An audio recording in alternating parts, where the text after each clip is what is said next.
கோட்டசாமி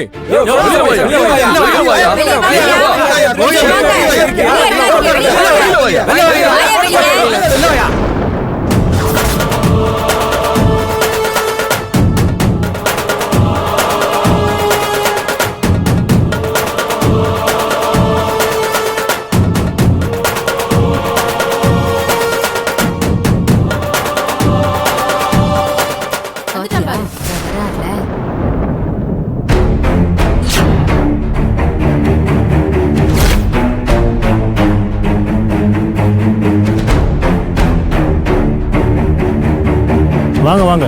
என்ன இது, ஊர் பெரிய மனுஷங்களா திடீர்னு ஒண்ணு சேர்ந்து வந்திருக்கீங்க?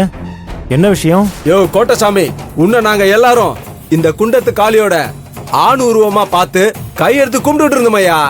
ஆனா நீ எங்களையும் ஏமாத்துனது இல்லாம தாயும் சேர்த்து ஏமாத்தி இவ்வளவு பெரிய பித்தலாட்டம் பண்ணிருக்கியா நீ?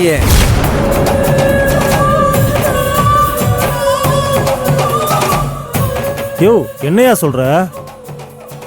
ஊர்க்காரங்களெல்லாம் கூட்டிட்டு வந்து உன் இஷ்டத்துக்கு உளறிக்கிட்டு இருக்க? யாரையா உளறது? யாரு உளறது? நேத்து கோயில்ல கொடுத்த அம்மன் நகையெல்லாம் போலி நகை.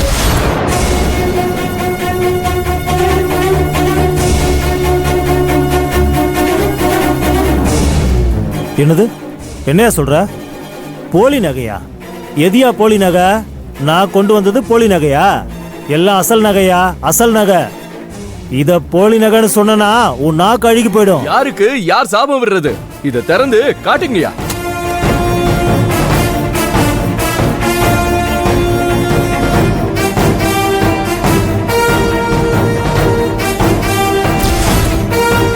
இது அசல் நகையா?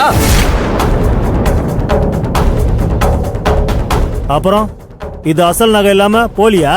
யோ கோட்டசாமி, இது அசல் நகை இல்லைன்னு சொன்னதுமே ஊர்க்காரங்களாம் சேர்ந்து எல்லா நகையும் உரசி தரம் பார்த்தாச்சியா.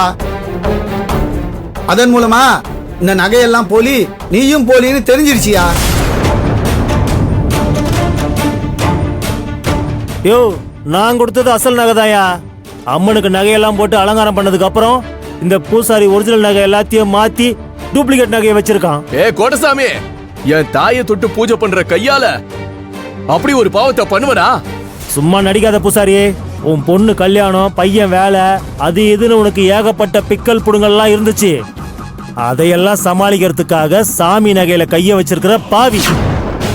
யோ கோட்டசாமி, நீ செஞ்ச பாவத்தை ஒரு அப்பாவி பூசாரி தலையில ஏத்தி விடலான்னு பாக்குறியா?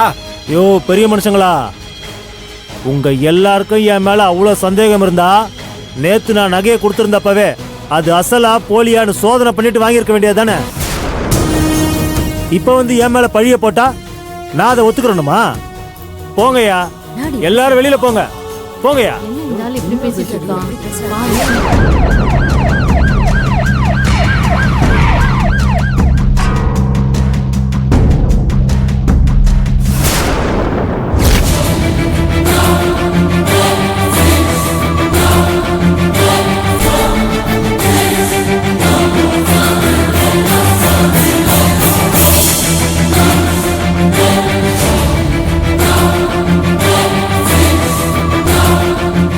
போலி நகையை கொடுத்து ஏமாத்த பார்த்தல, இப்ப போலீஸ் வந்துருச்சியா.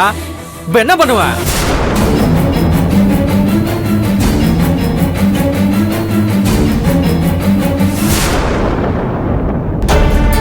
என்னங்க மாமா சொல்றீங்க? போலீஸ் வந்துச்சா? ஆமா கண்ணு, கோட்டசாமி மாமா கோயில் நகையெல்லாம் கிணத்துல போட்டு மறைச்சு வச்சப்ப நான் அந்த பக்கம் போயிருக்க கூடாது. அதே மாதிரி ஊருக்காரங்கெல்லாம் அவர்கிட்ட பிரச்சனை பண்ணப்ப, போலீஸ்காரங்க அங்க வந்தப்ப நான் அங்க போயிருக்க கூடாது கண்ணு. அப்பவும் விதி என் ரூபத்துல வந்து மறுபடியும் ருத்ர தாண்டவம் ஆடிருச்சு. ஆமா சண்முகம், உன் விதிய எனக்கு சாதகமா பயன்படுத்தி உன்னை அங்க இருக்க வச்சதே நான் தான். எங்கெல்லாம் தப்பு நடக்குதோ அந்த தப்பை பத்தி துப்பு கொடுக்க அங்க நான் நல்லவங்கள சாட்சியா நிக்க வைப்பேன். அன்னைக்கு உன்னை நான் அங்க அப்படிதான் நிக்க வச்சேன். கோட்டச்சாமி பண்ண திருட்ட ஓ மூலமா இந்த காளியம்மா வெளியே கொண்டு வந்த. நல்லவங்களுக்கு தெய்வம் உதவி பண்ற மாதிரி தெய்வத்துக்கும் நல்லவங்க தான் உதவி பண்ணணும் சண்முகம்.